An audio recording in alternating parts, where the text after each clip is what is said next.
सिरसा का एकमात्र रेजिडेंशियल व डे बोर्डिंग स्कूल, जहां पर आपके बच्चे की शिक्षा, खेल एवं कंपटीशन की तैयारी एक साथ हो रही है। कक्षा 3 से हॉस्टल शुरू।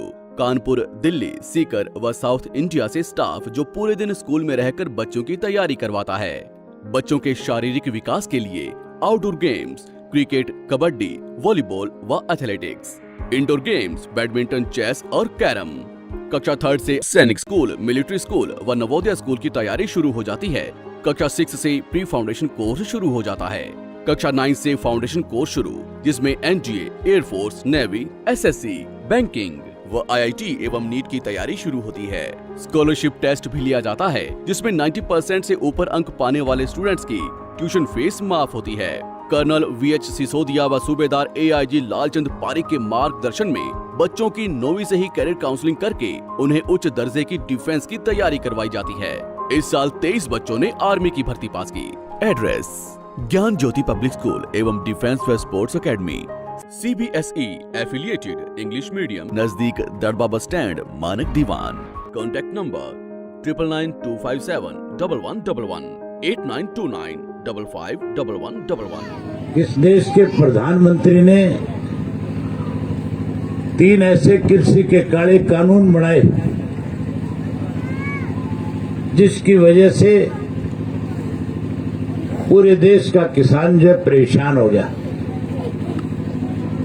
ना तो किसी संगठन ने जाकर के प्रधानमंत्री से आग्रह करा था कि कोई कृषि के नए कानून बना के दो,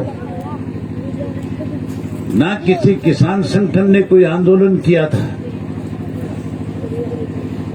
और ना ही किसी राजनीतिक दल ने जाकर के ये कहा था कि कोई कृषि के नए कानून बनाओ। कोरोना की महामारी चल रही थी और उस कोरोना की आड़ में लोगों की जान बचाने की बजाय किसान की जान के आफत के ऊपर ऐसे कानून ला करके बना करके खड़े कर दिए, जिससे आज छोटे छोटे बच्चे भी इस आंदोलन का हिस्सा बनने पर मजबूर हो गए। जहां कृषि के 3 काले कानून बने, वहीं इस प्रदेश के अंदर जो लोग बड़े बड़े भाषण देते थे, जो ये कहते थे कि 75 पार का जो नारा भाजपा ने दिया था, उसके लिए कहा करते थे हम इसको जमुना पार छोड़ करके आएंगे। बड़े बुजुर्गों का वोट मिले, बड़े बुजुर्ग को कैसे अपने साथ खड़ा करें, उसके लिए नाम लेते थे चौधरी देवीलाल का। कहते थे 100 रुपए पेंशन चौधरी देवीलाल ने शुरू करी थी, हम वो 100 रुपए वाली पेंशन 5100 रुपए करेंगे। किसान का कर्जा माफ करेंगे। महिलाओं से कहते थे माताओं और बहनों को 60 वर्ष की उम्र में नहीं 56 वर्ष की उम्र में पेंशन दिलवाएंगे। और ये भी कहते थे, इंद्रो ताई आई थी हमारे पास, वो कह रही थी दारू पीने तन करे, तो उसको कहा था कि इंद्रो ताई दारू के ठेके गांव से बाहर कर देंगे। ठेके तो बाहर नहीं हुए बंद, लेकिन इस सरकार ने 1053 प्राइमरी स्कूल बंद कर दिए, 448 नए ठेके और खोल दिए। 5100 वाली पेंशन जो है आज 2250 मिलती है। पढ़े लिखे नौजवान बच्चों से कहते थे कि रोजगार देंगे, नौकरी देंगे, युवाओं की सरकार बनाएंगे और 11,000 रुपए बेरोजगारी भत्ता देंगे। अनेक वायदे करे थे थारे से, और आप लोगों ने भी कोई कसर नहीं छोड़ी। ऐसी ढोलकी भर दी थी। यहां कहते थे बोले एक सरिया फंस गया किसी का, न सरिया काटना है, तुम सरिया काटते काटते गाडर फंसा वाले के ले आए कि नहीं ले आए? अब है कि नहीं ऐसा जिसका गाडर फंस रही है? साथियों, मैं बात कर रहा था किसान आंदोलन की। लगातार 4 महीने से किसान बॉर्डर पे बैठे हैं और हजारों की संख्या के अंदर किसान जो है अलग अलग टोल प्लाजा पे बैठ करके विरोध कर रहे हैं। वो आंदोलन और ज्यादा मजबूत हो, केंद्र की सरकार के द्वारा बनाए गए तीनों काले कानून वापिस हो, सरकार अपना फैसला बदले, इसके लिए लंबी लड़ाई लड़नी पड़ेगी। देश की आजादी के लिए आपको बहुत लंबा संघर्ष करना पड़ा था। हमारे देश में जो अंग्रेज राज किया करते थे और अंग्रेजों के बारे में कहा जाता था कि अंग्रेज का सूर्य कभी अस्त नहीं होता। अंग्रेज का इतने मुल्कों में राज था कि सूरज कभी डूबता नहीं था, एक तरफ डूबता था दूसरी तरफ उग जाता था। उन अंग्रेजों ने भी इस देश के अंदर 3 काले कानून बनाने की कोशिश करी थी। उस वक्त सरदार भगत सिंह के जो चाचा थे सरदार अजीत सिंह, उन्होंने एक आंदोलन शुरू किया था जिसका नाम था पगड़ी संभाल वे जट्टा, और उस आंदोलन को 8 महीने चलाया। आखिर अंग्रेज को भी उस आंदोलन के सामने झुकना पड़ा और वो काले कानून जो बनाए थे अंग्रेज उसको वापस लेने पड़े। ये कृषि के 3 काले कानून वापस हो, इसके लिए इस आंदोलन को लंबा चलाना पड़ेगा। इसके लिए आंदोलन कमजोर ना पड़े। मैंने जिस दिन इस्तीफा दिया था उस दिन ये फैसला किया था कि मैं हरियाणा प्रदेश के गांव-गांव में जाऊंगा, गांव-गांव में जाके लोगों से मिलकर के इस आंदोलन को मजबूत किया जाए, इसके लिए लोगों से बातचीत करूंगा। आज उसी सिलसिले में आपसे बातचीत करने आए, मिलने आए हूं। इस देश के प्रधानमंत्री ने कहा था कि हम एमएसपी लागू करेंगे। जिसने ये कहा था कि हम किसान की फसल की लागत मूल्य से 50% ज्यादा देंगे। जिसने कहा था किसान का कर्जा माफ करेंगे। जिसने कहा था स्वामीनाथन की रिपोर्ट को लागू करेंगे।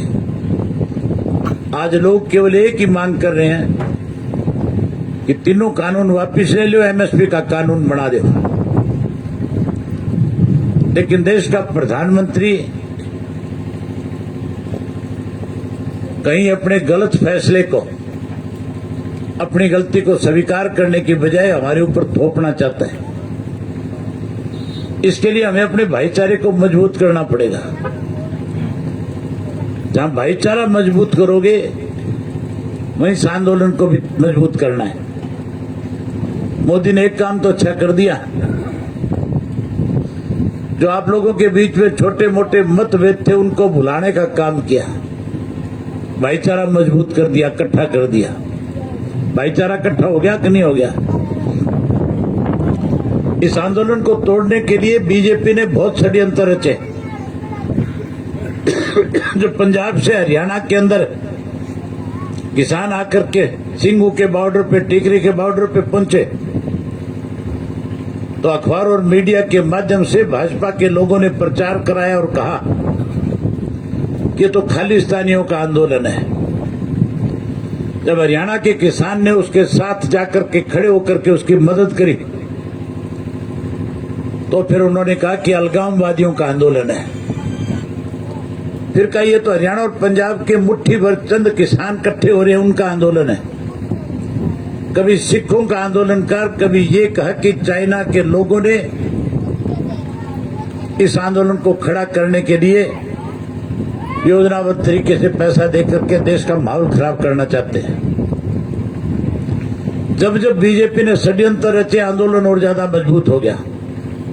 हो गया कि नहीं हो गया मजबूत? इस आंदोलन को और तगड़ा करने के लिए भाईचारे को और ज्यादा मजबूत करना, सारा भाईचारा तोड़ने के लिए ये बीजेपी के लोग और षड्यंत्र भी रचने का काम करेंगे। आप याद करो, हरियाणा प्रदेश के भाईचारे को खराब करने के लिए हमारे प्रदेश के मुख्यमंत्री ने राजकुमार सैनी की पीठ पे हाथ रख करके कहा था कि इस प्रदेश को 35 और 36 के जात के नाम पे बांट दे। और उसने पूरे प्रदेश के अंदर अलग अलग जिलों में जाकर के जहर घोलने का काम किया था। उसका नतीजा ये निकला कि जाट आरक्षण आंदोलन के दौरान तुम्हारे 32 नौजवान बच्चों को मौत के घाट उतरना पड़ा। पहले इन्होंने जाट आरक्षण आंदोलन के दौरान हमें बांटने की कोशिश करी, अब फिर कोई ना कोई ऐसा ही रास्ता निकालेंगे, ऐसी कोई योजना बनाएंगे जिससे फिर कहीं प्रदेश का आपसी लोगों का भाईचारा टूटे। इसके लिए सचेत रहना और भाईचारे को मजबूत करना। साथियों, भी मुझे गांव की तरफ से पगड़ी आपने पहनाई। पगड़ी का मतलब जानते हो, जो पगड़ी पहनाई जाती है, पगड़ी उस आदमी को पहनाई जाती है जिसके ऊपर गांव के लोगों को विश्वास और भरोसा होता है कि हमारी पगड़ी के सम्मान को ठेस नहीं पहुंचने देगा, ये हमारे दिए उस मान सम्मान को बढ़ाएगा। आपके गांव ने पगड़ी चौधरी देवीलाल जी को भी पहनाई थी। चौधरी देवीलाल जी ने आपकी उस पगड़ी को प्रधानमंत्री के पद पे ले जाने का काम किया था। आपने पगड़ी चौधरी ओम प्रकाश चौटाला को भी पहनाई थी। कांग्रेसियों ने षड्यंत्र रचा, 10 साल की कैद करा दी, लेकिन आपकी पगड़ी किसी के कदमों में रखने की बजाय 10 साल की कैद स्वीकार कर ली। एक पगड़ी आपने दुष्यंत के सर पे भी रखी होगी, रखी थी कि नहीं रखी थी? जब भी आया करता क्या करते, चौधरी देवीलाल का दूसरा रूप पर पगड़ी सिर पर धर दिया करते। देख लिया चौधरी देवीलाल का दूसरा रूप, रह गया अभी बाकी। देख लिया कि नहीं देख लिया? पगड़ी आपने इस भरोसे पे उसके सर पे रखी थी कि चौधरी देवीलाल का खून है, अरे इस पगड़ी को कहीं ना कहीं मान सम्मान देगा। लेकिन उसने उस पगड़ी का सम्मान करने की बजाय भारतीय जनता पार्टी के कदमों में ले जाकर के रख दी। जहां उस पगड़ी का अपमान किया, जहां आपके गांव का अपमान किया, वहीं चौधरी के देवीलाल के नाम को भी कलंकित करने का काम किया। अगर चौधरी देवीलाल की नीतियों पे चलता तो आज साथियों भारतीय जनता पार्टी की सरकार को गिरा करके किसानों के साथ आकर के खड़ा हो जाता कि नहीं हो जाता? लेकिन उसको किसान प्यारा नहीं, चौधरी देवीलाल की नीतियां प्यारी नहीं, उसको तो केवल कुर्सी का लालच है। पैसा कैसे कमाया जाए उसके लिए सारा दिन नाके डालने का काम करता है। पहले मेरी जेब में हाथ रखता था, आजकल थारी जेब में हाथ रखा है। इसलिए ऐसे लोगों से सचेत रहना, आने वाले समय में ऐसे लोगों को सबक सिखाना और इस किसान आंदोलन को मजबूत करने का काम करना। मैं आपको एक ही विश्वास और भरोसा देता हूं, जो पगड़ी आपने मेरे सर पे रखी है, जैसे चौधरी देवीलाल ने, ओम प्रकाश चौटाला ने आपकी पगड़ी का सम्मान किया था, उससे भी कहीं ज्यादा बढ़ करके आपकी इस पगड़ी का सम्मान करूंगा। और न केवल सम्मान बल्कि इस किसान आंदोलन में किसानों के साथ न्याय हो, एमएसपी का कानून लागू हो, कृषि के तीनों काले कानून रद्द हो। ये जब तक नया कानून नहीं बन जाएगा और ये तीनों कृषि के काले कानून खत्म नहीं हो जाए। आप बड़ी संख्या में आए, इसके लिए आपका आभार व्यक्त करता हूं। आपने मेरी बात सुनी, आपका बहुत बहुत धन्यवाद। जय जवान जय किसान।